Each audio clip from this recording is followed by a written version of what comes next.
आखिरकार वो घड़ी आ चुकी थी जिसे शारदा को न जाने कितने महीनों से इंतजार था। ना कि शारदा को, बल्कि हर उस स्टूडेंट के लिए ये वक्त उतना मायने रखता था जितना कि शारदा के लिए। इसीलिए आज स्कूल का माहौल ही कुछ अलग था। सारे स्टूडेंट्स के माता पिता से लेकर मीडिया रिपोर्टर्स तक हर कोई स्कूल में मौजूद था। शारदा के माता पिता भी वहाँ मौजूद थे, लेकिन उनकी मौजूदगी यहाँ कुछ ज़्यादा मायने रखता था, क्योंकि हर बार की तरह इस बार भी आज सबकी नज़र सिर्फ और सिर्फ शारदा पर थी। तभी अचानक प्रिंसिपल की आवाज़ आई, hello everyone, today we are going to announce the result and the topper of the year. अब सबकी निगाहें सिर्फ और सिर्फ शारदा पर थी। तभी अचानक पीछे से सुनाई दिया, Rohit Kumar, and the second topper is Sharda Kashyap, and the third topper is Chetan Sharma. Thank you everyone. बस इतना बता के प्रिंसिपल वहाँ से अपने ऑफिस की ओर चले गए।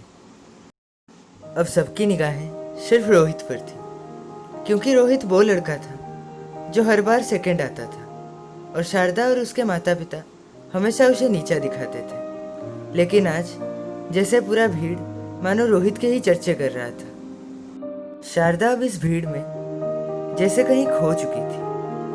उसके लिए अब तक ये यकीन करना भी मुमकिन नहीं था कि हर बार जीतने वाली ये लड़की आज पहली बार हार चुकी है।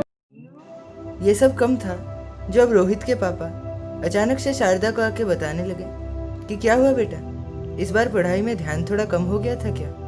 कुछ नहीं, अगली बार कोशिश कर लेना। बस अब होना ही क्या था।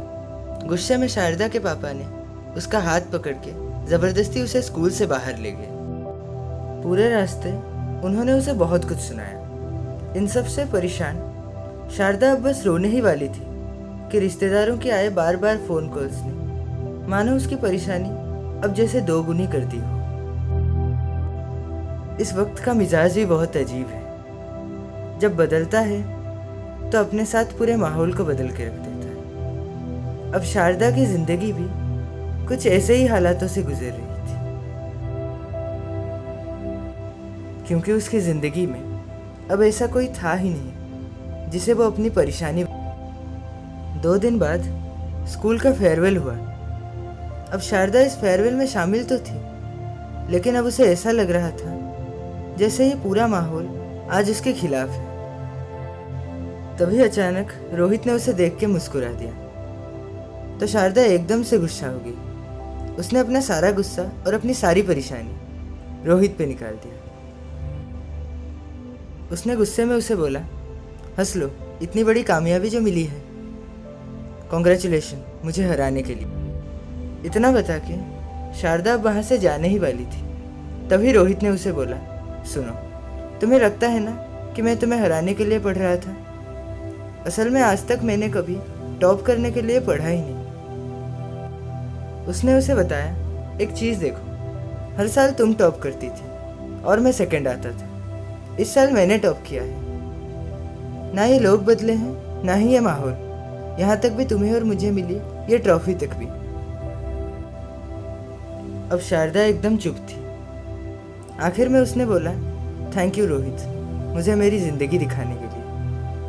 उस दिन हर कोई रो रहा था स्कूल के आखिरी दिन के गम पे, और शारदा रो रही थी अपने ज़िंदगी के गम। उसने वो सारी दोस्तों को सॉरी कहा जिनसे वो ज़िंदगी भर लड़ता आ रहा था।